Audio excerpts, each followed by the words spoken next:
Hello everyone and welcome back to the channel. In today's video, I'm going to be showing you some Marvel cards. Marvel Series 2 that I got. Well, my husband, they're my husband's, but he gave them to me. Yay! Anyway, I'm going to be showing you them. I haven't really looked at them. I looked at some yesterday. If you tuned into the live yesterday, I showed some and I got to know some of the characters, which is really cool because I don't really know these characters and a lot of them are on comics. So it's good for me to learn about these characters. And also a lot of the people that were in the chat area were telling me a lot of stuff about them. So let's find out more about these characters. Let me get my magnifying glass because I'm blind. Maybe my glasses. We'll keep them just in case. Here's the first card. It is Nightcrawler. Let's see what it says. First appearance, giant size, X-Men #1, May 1975. Demonic. I better put my glasses on. I can't see. I like not wearing glasses, but sometimes, you got to do what you got to do. Demonic in appearance, but heroic in nature, nimble Nightcrawler is an artful acrobat whose tricky talent for teleportation is something to see. With a bomb basket, bamf! And a brief bouquet of brimstone, this marvelous blue mutant is gone in a flash, but back in a blink, right behind you, or up 3 miles away. Add this freaky flair for rapid transit to his stylish fighting skills, and it's easy to see how he fits right in as a full-fledged member of the tenacious super team Excalibur. Excalibur's the British team. I learned that yesterday. Did you know Nightcrawler is a masterful fencer who can duel adroitly? I never heard that word before. Adroitly with his tail. Wow. What does that mean? He can duel. I don't know. I need to look up that word. What does adroitly mean? Let's find out. Adroitly. What do you mean, nope? Did I say it wrong? Adroitly. Adroitly. Adroitly suggests skillful and adept execution of a task. When someone does something adroitly, they do it with finesse, agility, and cleverness, often navigating challenges with ease and precision.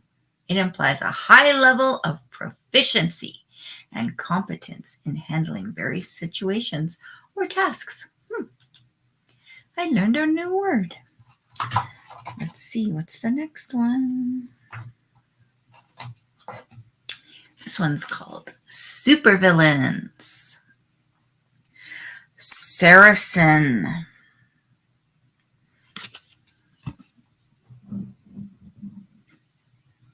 First appearance, Punisher, War Journal #25, December 1990. Yay, word of the day.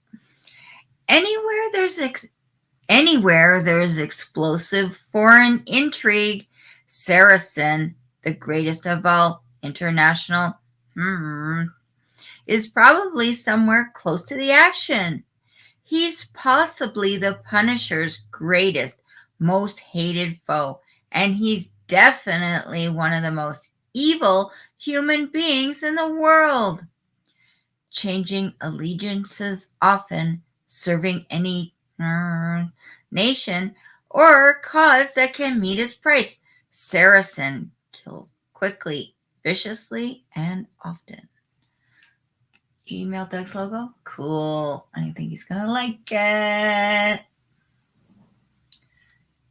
Did you know Saracen, the Punisher's last surviving relative, his uncle Rocco Castiglione? No, means I'll tell you in private. I don't want to say it out loud.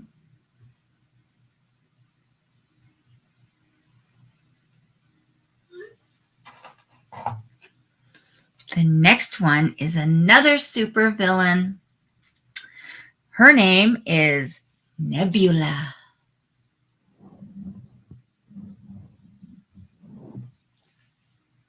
First appearance, Avengers number 257, August 1985. Oh, you emailed it to me? I don't have Doug's email either. Why do you email it to me?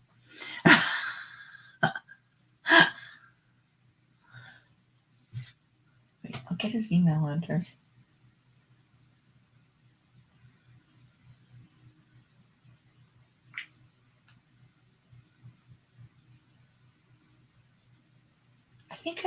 Wait, he might have it on his channel. Leading a band of ruthless cutthroats from a dozen worlds, the mysterious woman, known only as Nebula, travels the universe in search of plunder. With her band of intergalactic rogues, she has acquired a reputation as a master thief and merciless pirate. Well, I'm waiting for him, but he doesn't answer me as fast as you do.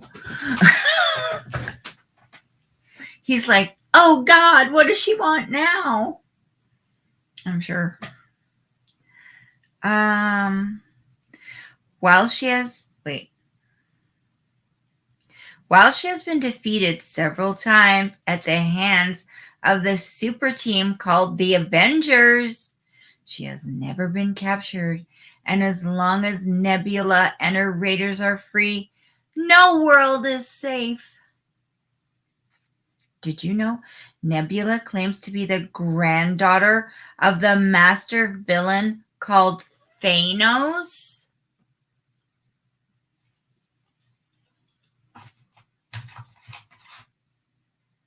I feel like Saracen, and there was another one that kind of reminded me of Lord of the Rings names.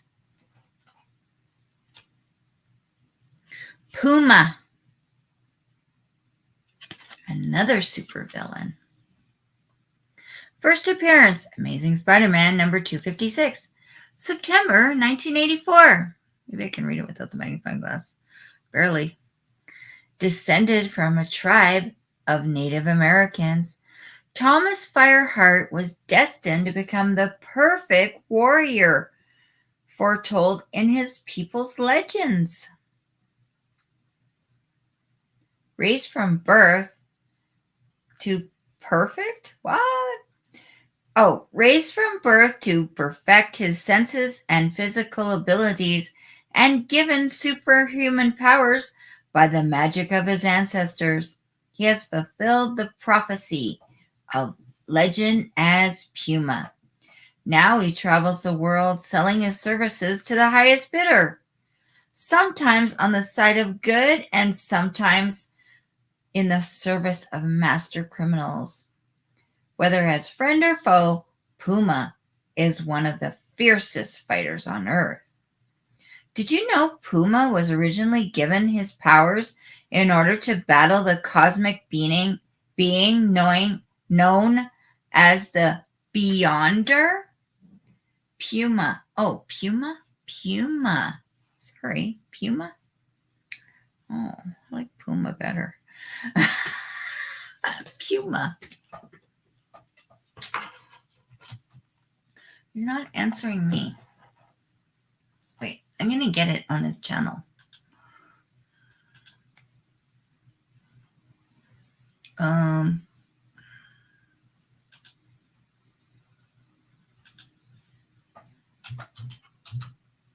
going to choose, yeah.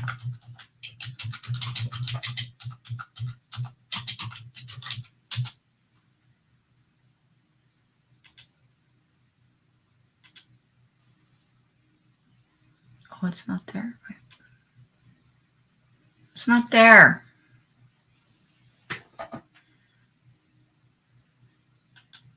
Oh, wait, what about the Linktree thing?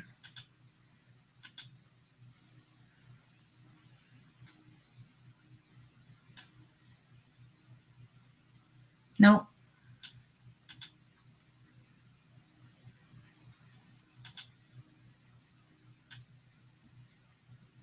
Oh, view email address. Yeah, never mind. Maybe it was on the other one too. I'm not a robot.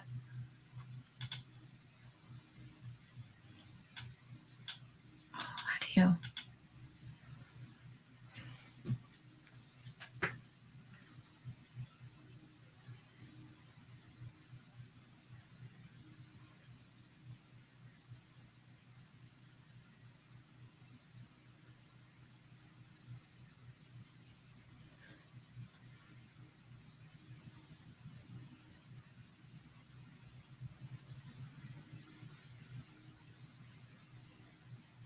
There you go. There, I didn't even need them, huh? Okay. Next card. Death Watch. Another supervillain. First appearance, Ghost Rider, Volume 2, Number 1, May 1990. What are you sighing for? Only a sick mind could derive pleasure from watching people. But that's just what turns Death Watch on. And his psychic ability to read the short-term memories of others gives him a lot of windows to see through. Death Watch hides his work needs behind the civilized veneer of International Contracts Unlimited, the firm he heads as Chief Executive Officer. But his true vocation is as a mercenary, with combat skills and a cadre of assassins at his command, the perfect job for a man who loves death. Did you know when Death Watch reads memories, his victims experience intense agony, which only adds to Death Watch's pleasure? Pleasure? I can't talk.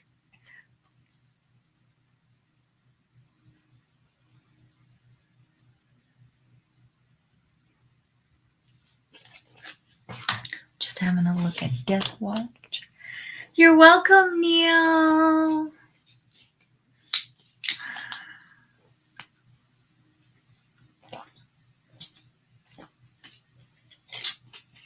Hey, whoever else is here.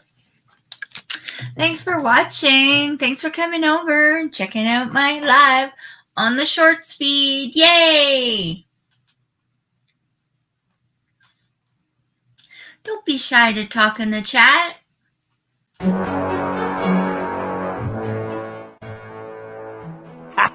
I was hiding!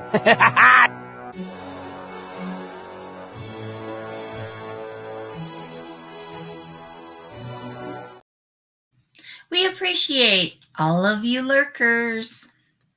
Here's the next card. Kang.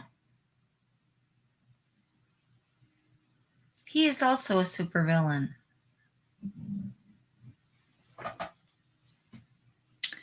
First appearance, Avengers number 8, September 1964.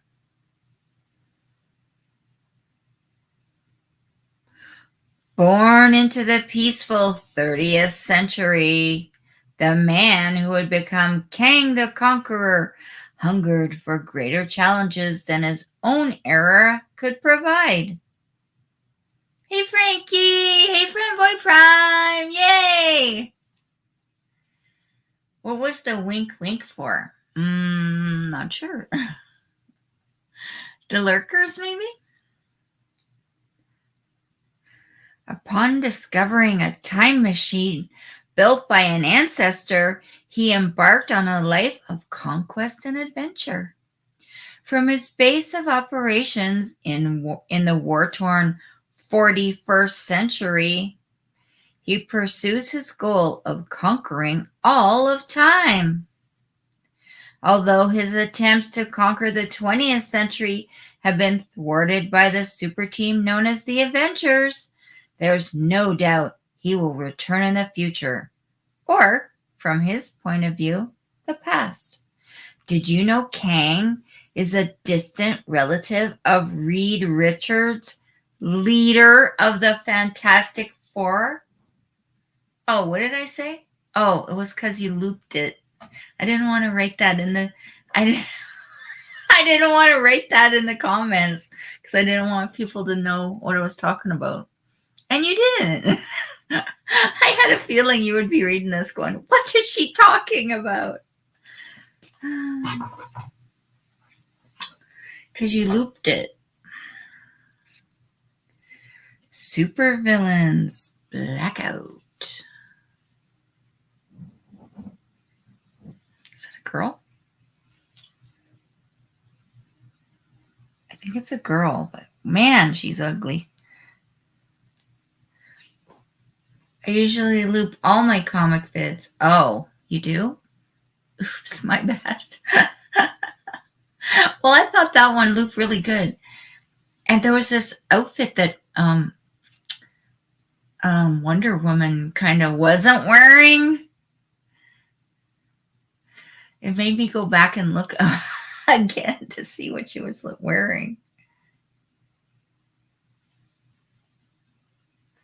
First appearance, Ghost Rider, Volume 2, Number 2, June 1990. Where blackout goes, death and darkness follow. Oh, it's a dude.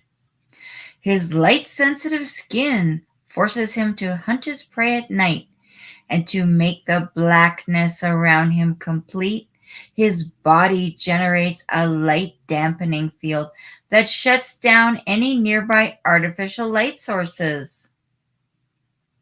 Cloaked by such total darkness, Blackout is free to use his superhuman strength and mechanical fangs to and terrorize his innocent victims. Oh no.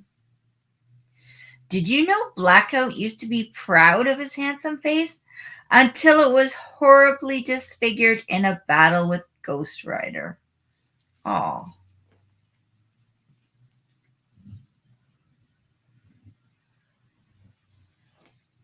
The sheet? Is that what it was? A sheet?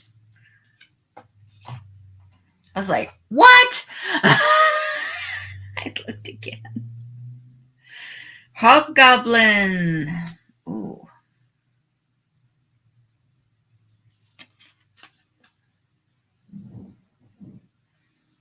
I bet Neil's gone to go look at it right now.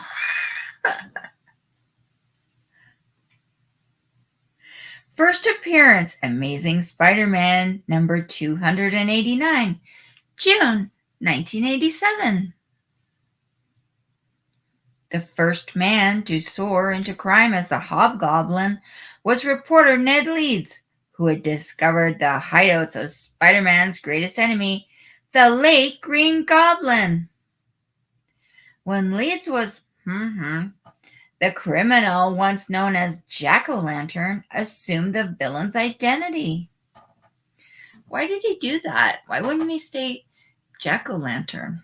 Because the other guy probably has more notoriety? Is that why? So he's like, I'm going to stop being Jack-O-Lantern and I'm going to be this guy now. Or it's because like they wouldn't know that that was Jack-O-Lantern maybe. Do you think that's why?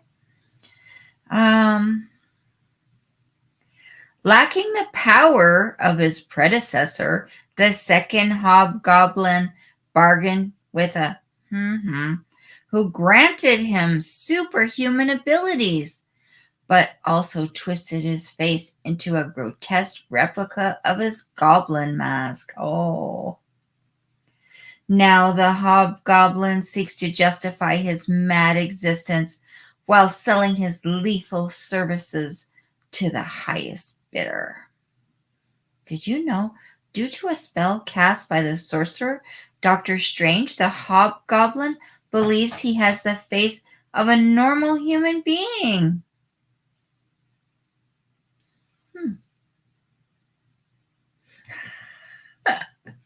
Neil says, a lot of these cards must have printing errors. Mine don't say,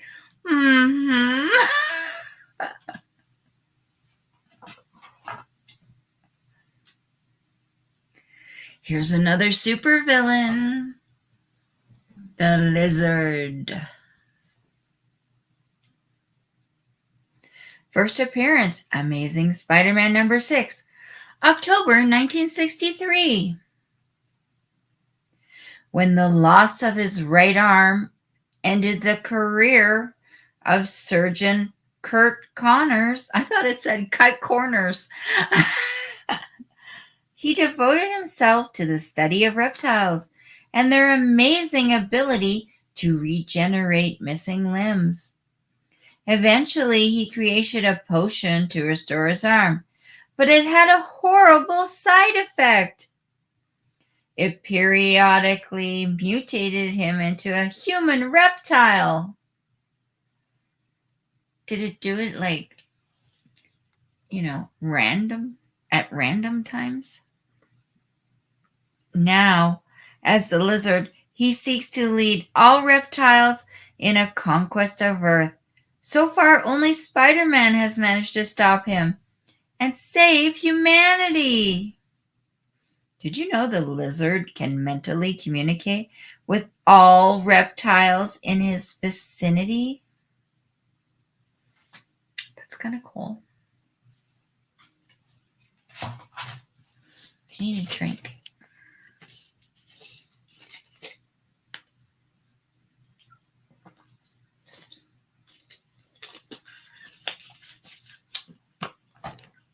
I gave my wig a haircut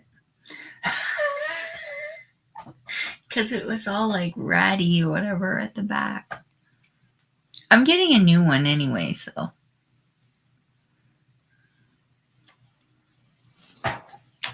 Back to the cards. I need to move up a bit, I think. Dr. Doom. I know this one. First appearance, Fantastic Four, number 5, July 1962. If there's an evil wind blowing anywhere in the world, chances are Dr. Doom has stirred it up. Descended from gypsy parents, Doom has used his mastery of both science and black magic to take control of his homeland of Latveria, using it as a base from which to launch his plans of world conquest. Aloof and commanding, his brilliant mind is forever fixated on 2 goals: the utter domination of the human race and the total destruction of his hated enemies, the Fantastic Four. Did you know Dr. Doom uses robot duplicates of himself that are so flawless that no one can tell the difference?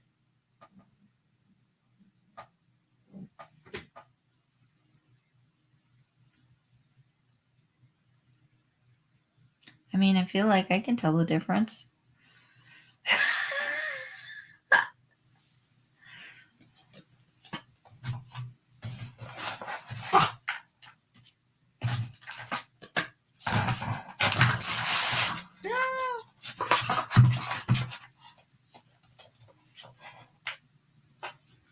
Might as well do all the supervillains at once.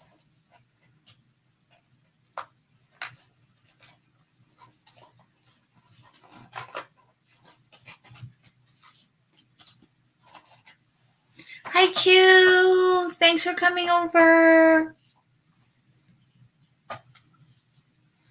The next one's called Annihilus.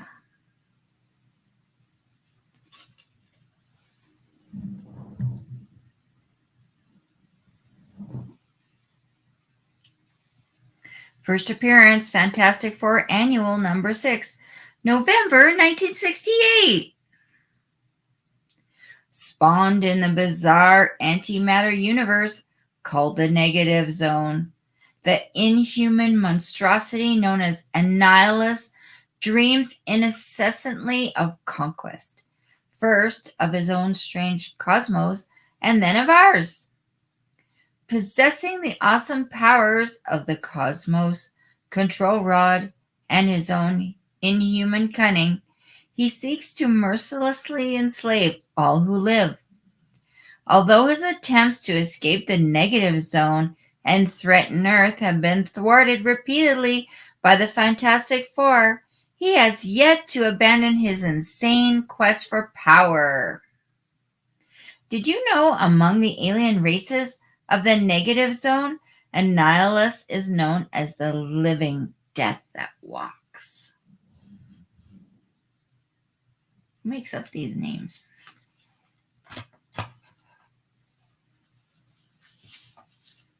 How's your day going, Chew? I know I'm wearing a Christmas dress, but I have to wear dresses right now, and those are the only ones I have. Hey, look, it's Loki. I know that one. First appearance, Journey into Mystery, number 85, October 1962. Son of the frost giants, the ancient enemies of the gods of Asgard, Loki was adopted as an infant by Odin, Lord of Asgard. After Loki's parents were slain in a battle against Odin's soldiers, Loki was raised alongside Odin's natural-born son, the thunder god Thor. What?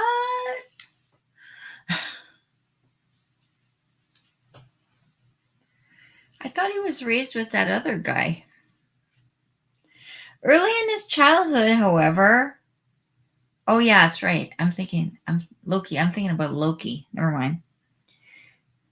Early in his childhood, however, he began to resent Thor's nobility and took up the study of magic, even then plotting the downfall of Asgard. Over the years, Loki has proven to be the most bitterly relentless enemy Thor and the gods of Asgard have ever known. Did you know Loki once used an enchantment to turn Thor into a frog?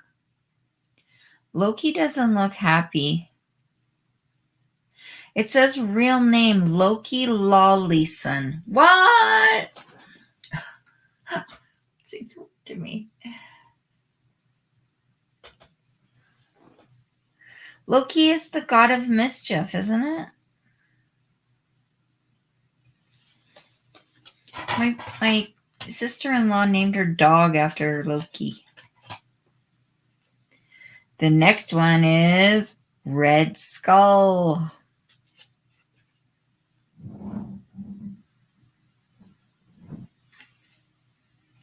First appearance, Captain America Comics number 1, March 1941. Hey, this one's earlier. For over 50 years, the world has trembled before the evil presence of the arch-villain known as the Red Skull. Originally an agent of Germany, handpicked by himself. The Red Skull has long since outlived the Rejuvenated and reborn with a strong young body, cloned from that of his heroic archenemy, Captain America, he now pursues his goal of total world domination as the absolute master of a globe-spanning criminal empire. Did you know the Red Skull's hideous appearance was once only a mask but is now permanent as a result of exposure to his own dust of death. There's a few things on there I didn't want to read.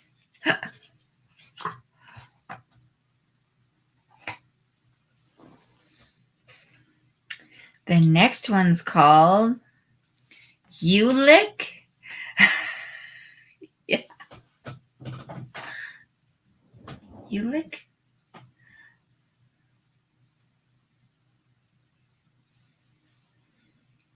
First appearance, Thor, number 137, February 1967. Massive, muscular, and very, very mean are words that only begin to describe the monstrous Ulick. Two goals drive this raging member of the race of rock trolls that dwell in the cavernous depths beneath Asgard, legendary home of the Norse gods. Asgard's destruction and the death of the noble Thor, god of thunder, but despite his superhuman strength and cruel cunning, Ulick is often undone by his own explosive ill temper. When Ulick is angered, even the king of the rock trolls stays out of his way. Did you know Ulick's excellent infrared vision lets him see perfectly in even the darkest conditions? I'm going to stand up for the next one.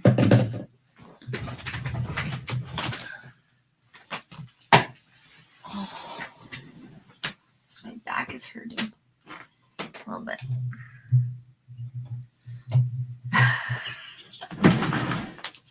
Hey, Busy! This is a bad angle. Okay, wait. Let me move back a bit.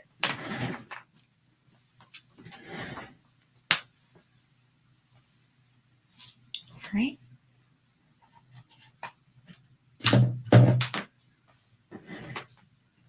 The next one is called Kingpin. This is a bad angle. Look at my mouth. Oh my God. This is crazy. Okay. First appearance, Amazing Spider-Man number 50, July 1967. A rock-solid mountain man, Wilson Fisk, has but one goal: to hold New York City in his massively corrupt clutches. Busy's going to be lurking here and there. Okay, thanks, Busy, for coming over. I don't like this angle. What can I do? What can I do? Oh, well, I'm stuck with it. What? Why? You don't like him? You don't like him?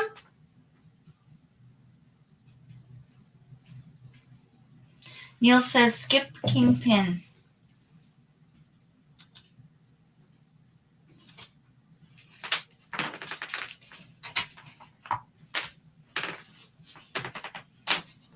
Just give me a second. I just need to walk around a little bit. My back's hurting in that chair. Well, it's not it. It's because you know what I did?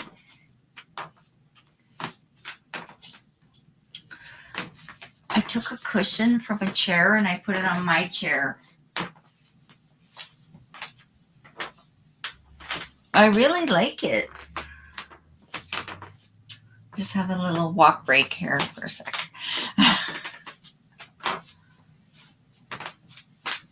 Is it busy at work today? Busy? Oh.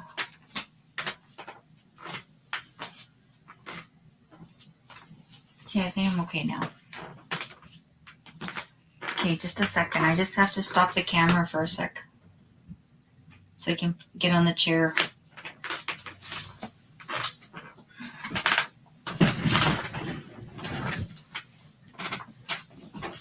I'm still here.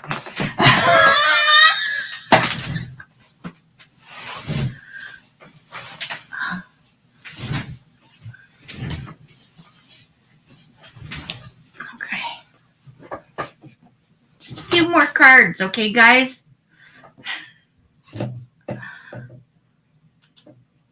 Oops.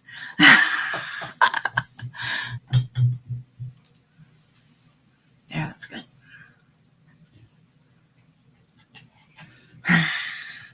Busy at work, busy. I know. I realized I said that. The next one is called Sasquatch.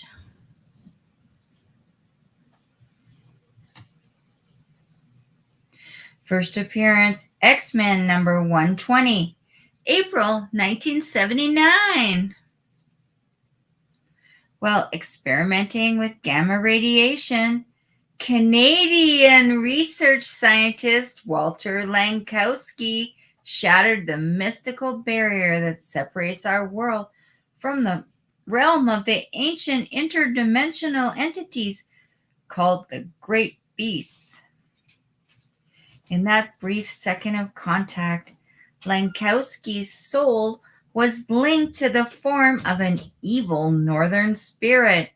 Calling himself Sasquatch, he now uses his new body's tremendous strength and his own brilliant mind to fight for his country alongside his allies in the Canadian supergroup Alpha Flight. There's a Canadian supergroup!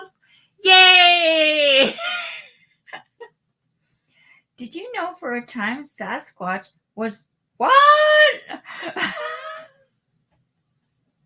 Did you know for a time Sasquatch was a woman when his soul inhabited the body of his female Alpha Flight teammate Snowbird?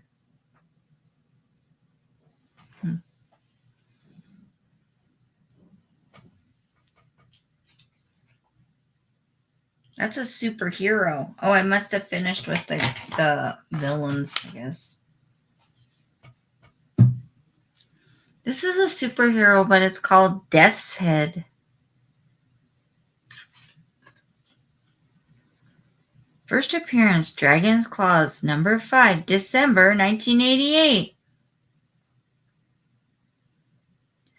Don't call Death's Head a bounty hunter unless, that is, you're tired of breathing. This peacekeeping cyborg from the far future is all business. He doesn't care who, what, when, or how his next victim is as long as he's being paid. What? He's a superhero? The only one he ever for free was his creator. Though he quite often wants to add his bothersome business partner, Sprat, to that exclusive list. Immensely strong and completely ruthless, this flying mechanoid is a one-being arsenal. When you meet him, you're either in trouble or you're gonna be. Did you know Death's Head actually owns a pet vulture? Admittedly, but he rather seems to like it. What's a pet?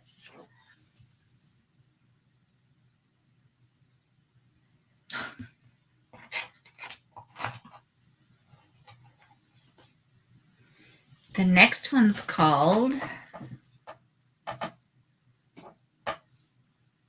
Speedball.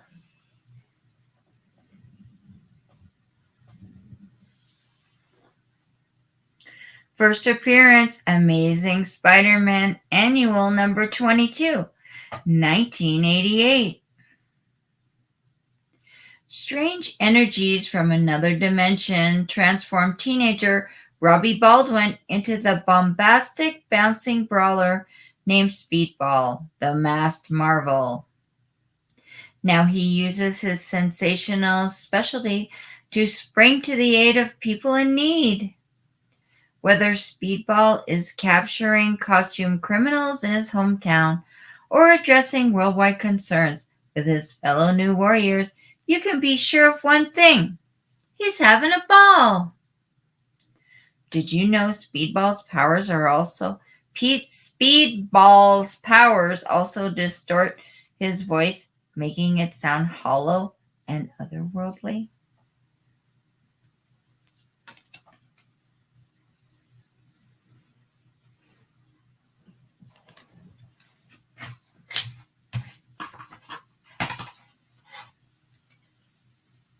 The next one is called U.S. Agent. It looks like Captain America. First appearance, Captain America, number 323, November 1986.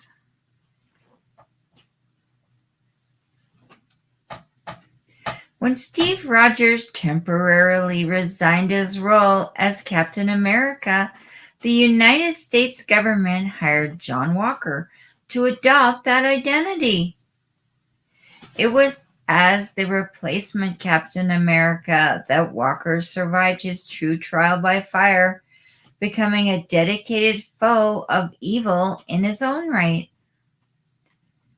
His superiors were so pleased with his performance that when the original Captain America returned, the U.S. government asked Walker to continue to protect and serve his country as the U.S. agent. Did you know John Walker began his superhero career under the name of the Super Patriot?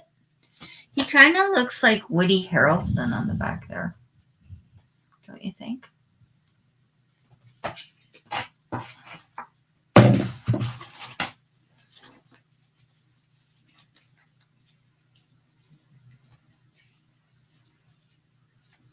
I'm just looking at the cards here. You get a lot of them.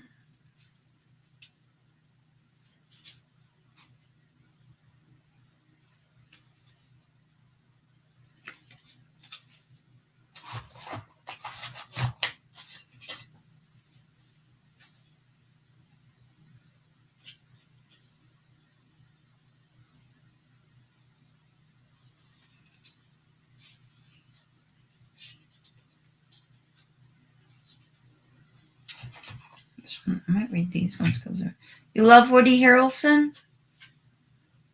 I liked him in a few things.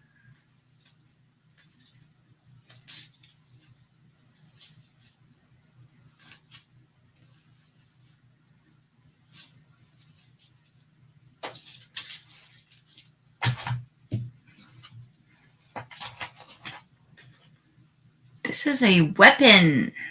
Captain America's shield.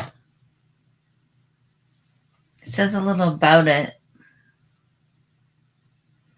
Probably molded of micron-sized alloy particles, composite alloy is practically indestructible. Wait. Probably molded of micron-sized alloy particles, composite alloy is practically indestructible shield has been exposed to the temperatures of high explosives, 9,000 degrees Fahrenheit. Aerodynamic shape allows the shield to glide. Star and stripes are made of high temperature enamel. This is what it looks like.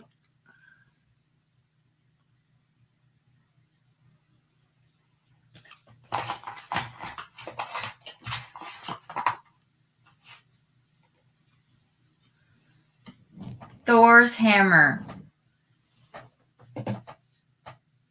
The Asgardian god Odin has conferred several enchantments on the hammer, including hammer user worthiness. Only one who is worthy can use the hammer. User is able to summon and use forces of nature, interdimensional travel, flight. Oh, so only Thor can pick up the hammer? Is that it?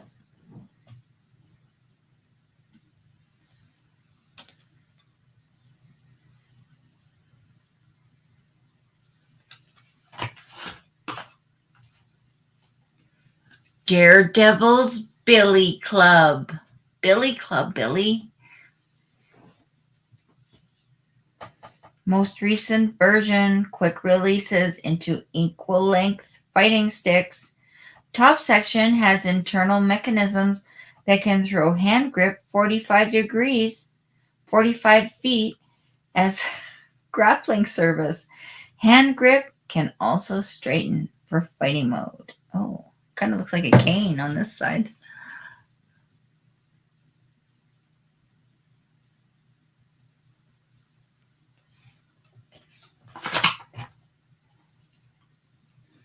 Ultimate Nullifier.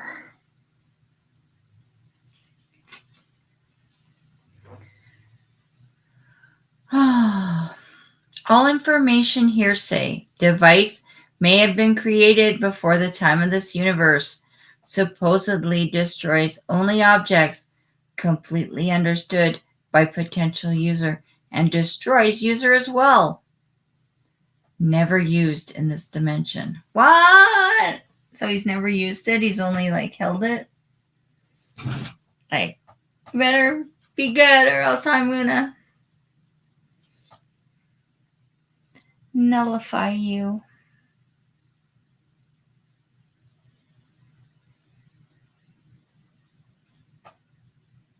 Maybe it doesn't work.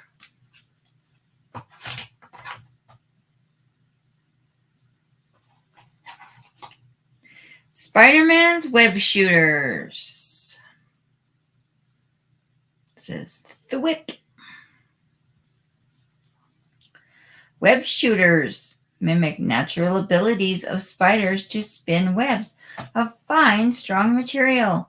Using a miniature turbine and various nozzles, the shooters can release a stream of fluid, a coarse short-range 10-foot net, and a fine long-range 60 inches web. The web fluid is stored under pressure and released by an electric trigger. When exposed to air, the fluid dries to nylon-like material and will dissolve within 2 hours. Dissolves. That's kind of cool. Well, I think I'm going to end my video now because like my back's hurting kind of, and I think maybe I should take it easy a little bit. But I have some more cards I can continue some more tomorrow or whenever. So that's it for my video. I hope you enjoyed it. Don't forget to give me a big thumbs up if you liked it. And dream, smile, and laugh a lot. And I'll see you in the next one. Bye, everyone.